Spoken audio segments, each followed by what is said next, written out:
Today we're taking a look at the S92. Now this is a Android powered player mainly designed around Kodi. It says 4K support on it. So let's do a little unboxing here and take a look at the actual device, and then I'll plug it in the same video and let you know how it works. But let's first quickly take a look at the device itself. There we go, got rid of the plastic. Pretty basic square box. Feels and looks a lot like a Fire TV. On the side you have a micro, here we go. Micro SD and one of the USB plugs on the side there. On the back you have, see here, optical audio out, Ethernet, HDMI, a second USB, and power. And that's really it. This looks like it should be rubber on the bottom, but it's just plastic.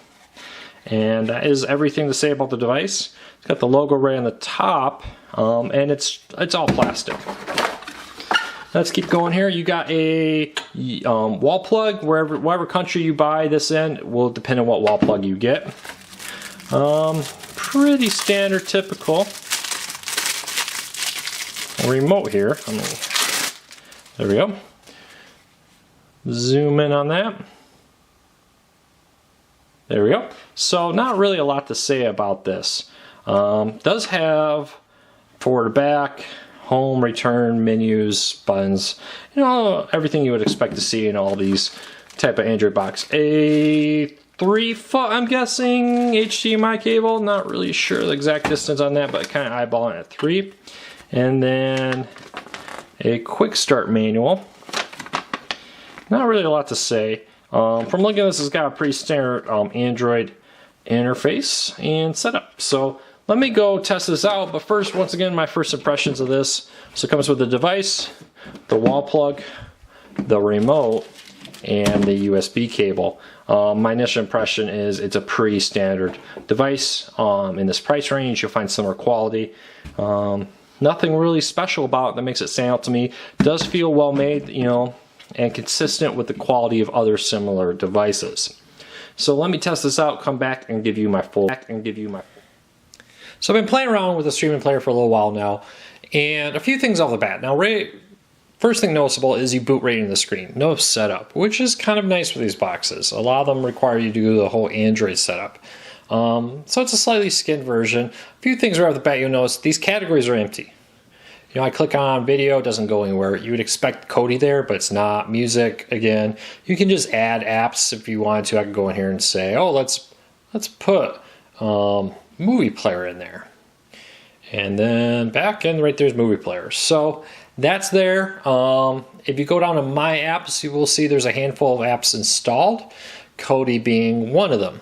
Of course, there's the Google Play Store. That's really where you need to go in. Launch Kodi, as you see, comes pre-installed with some different add-ons. Again, here's a lot of the problem with these things. This is 16.1, it's slightly dated. A lot of these add-ons don't work. You're either going to need to update them, or my recommendation, just throw them all away. Go into the Google Play Store and add a fresh version of Kodi through the Google Play Store so it auto updates. Now you got your favorites down here. You can add and rearrange these and do whatever you want. You see, I just added the Google Play Store down here to my favorites. You put Kodi wherever you want down here. The truth is, pretty basic box, low price point. You're really not paying a lot for it, so which is a nice benefit there. But you get what you pay for in quality and design. And as always, though, if you're going to get a box like this, you may just want to look at something, buy whatever box you want, wipe it, and put a fresh install of Kodi on it. But, you know, past that, I've had no issues. Setup was very smooth. The remote, while not the nicest, is pretty smooth. I'm clicking the buttons right next to the microphone. As you can see, it's a very quiet remote. Some of these seem to be pretty loud. It's quiet. Settings, just basic Android.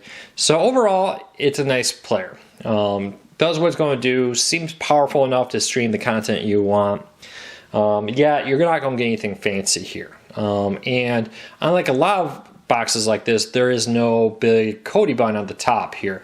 Where you kind of would like to, if you're going to have a custom user interface built like this, you kind of like one that would have a Kodi button on here, because that's why 9% of people are buying a box like this. So, you know, if you get a good deal on it, definitely worth it. Past that, I'm kind of meh. There's nothing really wrong with this box. There's nothing that makes this box stand out. So I would get this a 3.5, 4 stars out of 5. Questions, comments, let me know.